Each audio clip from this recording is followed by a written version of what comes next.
The president said it would end so swiftly for Europe, there would be no one left to negotiate. Wait, swiftly? Are we talking about a race or a war? That sounds incredibly serious. And that was just the beginning of his warnings, which included threats of piracy in the Black Sea and targeting ships called tankers. Hello, everyone, and welcome back to the Daily News English podcast, your friendly guide to understanding the world's headlines. That's right, Anna. And today, we're diving into some very important news that has everyone talking. We're looking at a story with our optimized headline. Putin issues stark warning. Europe faces swift defeat. Tankers under threat. Wow, that headline really grabs your attention, doesn't it? It sounds very dramatic. It certainly does, Peter. And it connects directly to what I mentioned in our cold open, the idea of a swift defeat and threats in the Black Sea. So, let's unpack this. We're talking about Russian President Vladimir Putin and his recent statements, mainly directed at Europe and Ukraine. Anna, the main news is that President Putin said if Europe decided to go to war with Russia, it would be a very quick defeat for Europe. Yes, he used the words swift defeat, meaning it would happen very, very quickly. He said there'd be no one left to even talk to. That's a very strong and quite shocking statement, isn't it? It sounds like a severe warning. It truly is. And this came just before some very important meetings. Right. Two important people, Steve Witkoff and Jared Kushner, were in Moscow. They are special envoys from the U.S. president.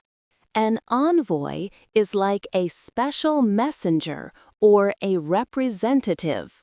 Someone important sent to another country to deliver messages or talk about serious things.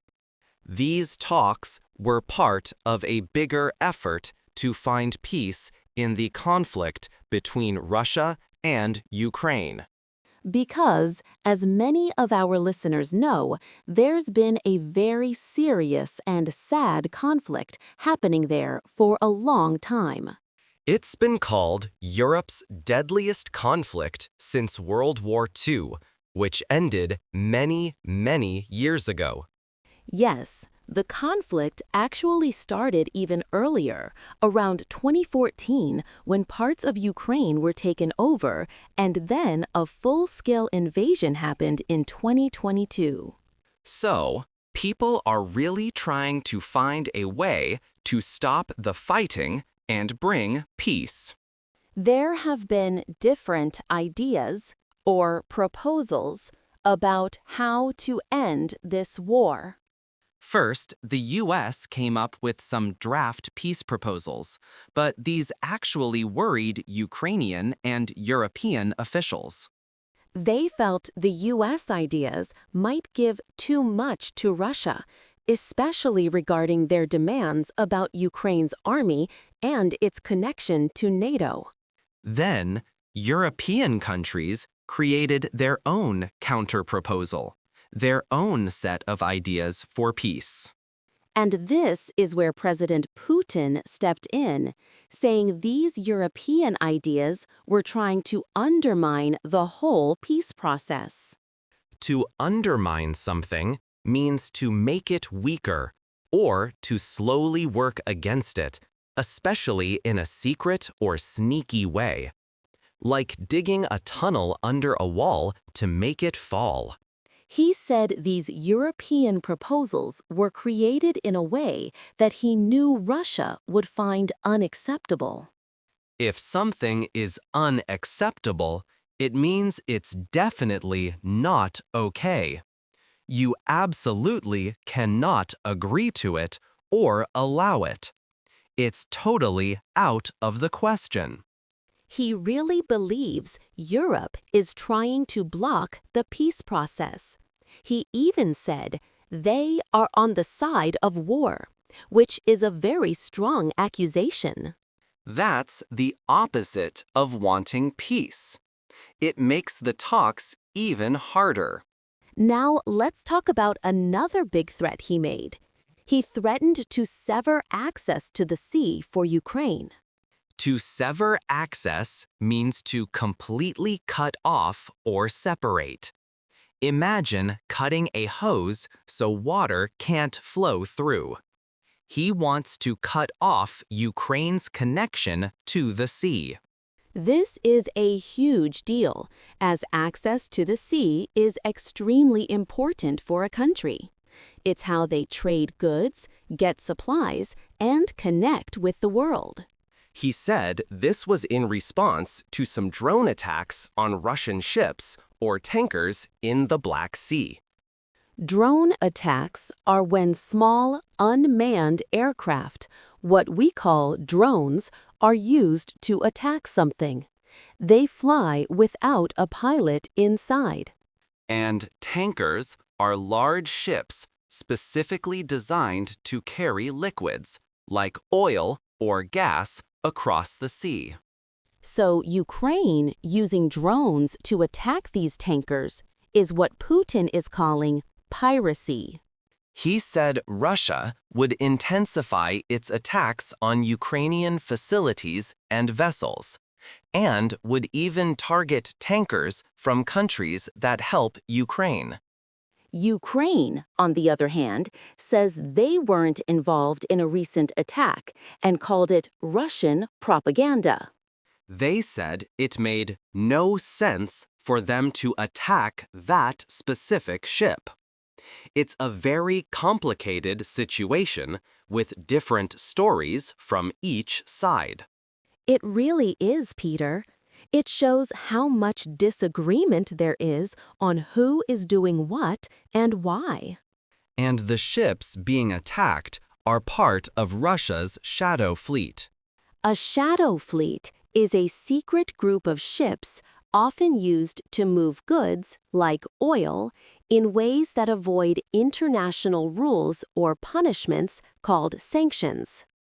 These sanctioned ships are trying to operate without being noticed, in the shadows, to continue their business. We also heard that Russian forces now control more than 19% of Ukraine. That's a very large piece of land. Yes, and they've actually advanced a bit recently, claiming more territory. Putin claimed Russia recently captured the city of Pokrovsk, calling it an important victory. But Ukraine quickly said that their forces were still fighting in the northern part of that city and had even attacked Russian forces there. So again, conflicting reports, making it hard to know the exact situation on the ground. These discussions, with U.S. officials and others, are trying to find a basis for future agreements. They want to find a starting point for peace.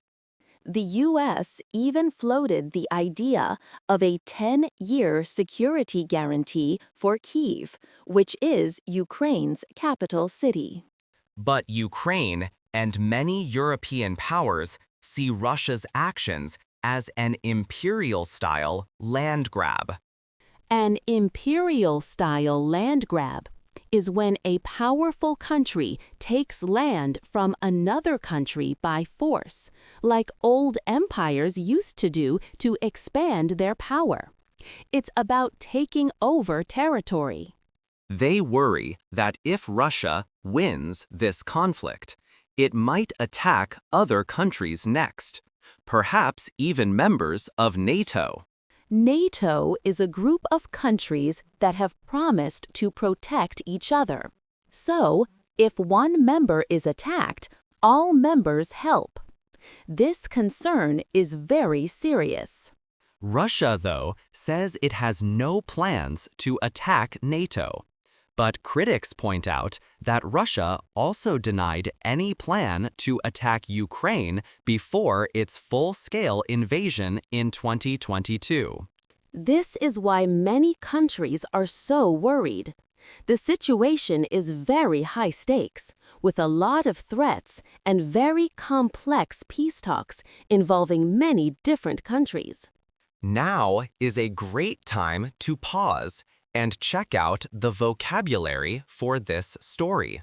Okay, Peter, let's look at some of the interesting words we heard in our discussion today. First up, swift defeat. Swift defeat. We used it when Putin threatened Europe. Swift means very fast or quick, and defeat means to lose a battle or a competition. So, a swift defeat means a very quick loss. Perfect. Next, we had envoy. An envoy is a special messenger or a representative. Imagine a king or a president sending someone very important to another country to deliver a message or negotiate. That person is an envoy. Great example. Then we talked about European proposals trying to undermine the peace talks. To undermine something means to make it weaker, often in a sneaky or less direct way. Like if you secretly try to make someone's plan fail without them knowing you're doing it. Haha, a good visual. What about unacceptable? If something is unacceptable, it means it's not okay. You can't agree to it.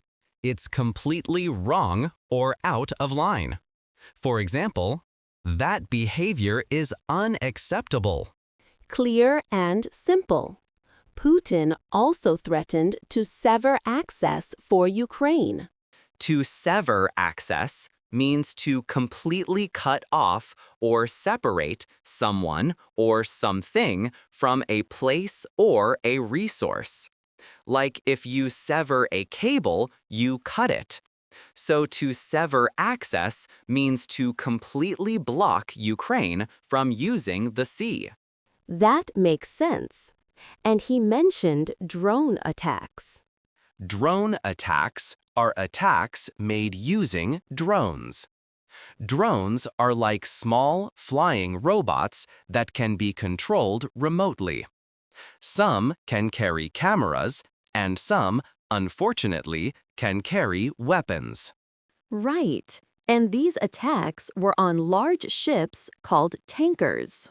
Yes, tankers are very big ships, specifically built to carry large amounts of liquid, like oil, gasoline, or chemicals, from one place to another across the ocean.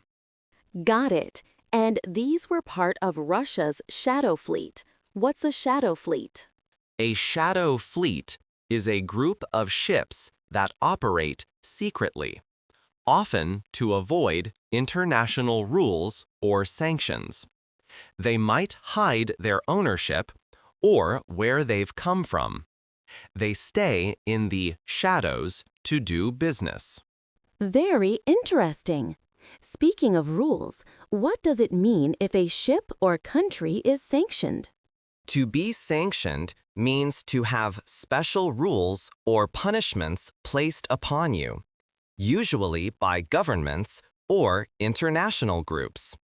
These rules are meant to make you change your behavior, like limiting trade or travel. That makes sense. Moving on, Ukraine and Europe see Russia's actions as an imperial-style land grab. Oh, an imperial-style land grab. An empire is a very big, powerful country that controls many other lands and peoples. So, an imperial-style land grab means taking land from another country by force, like old empires used to do to expand their power and territory. That really paints a picture. Finally, Ukraine tried to refute the claims. To refute means to prove or say strongly that something is not true. If someone accuses you of something and you provide evidence or a strong argument that it's false, you are trying to refute their claim. Excellent explanations, Peter. Thanks for breaking those down for our listeners. All right, everyone. Now it's your turn to think a little. Considering everything we've discussed about the peace talks and the different proposals, what do you think makes these negotiations so difficult? What are the biggest challenges? So, to quickly summarize, President Putin issued strong warnings to Europe, suggesting a very quick war if they oppose Russia.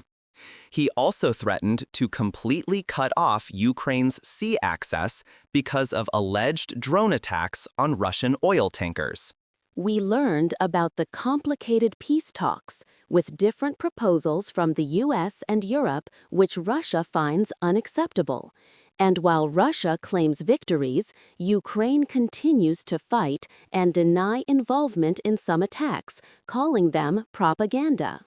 It's a very tense international situation, with both sides making strong statements and trying to protect their interests.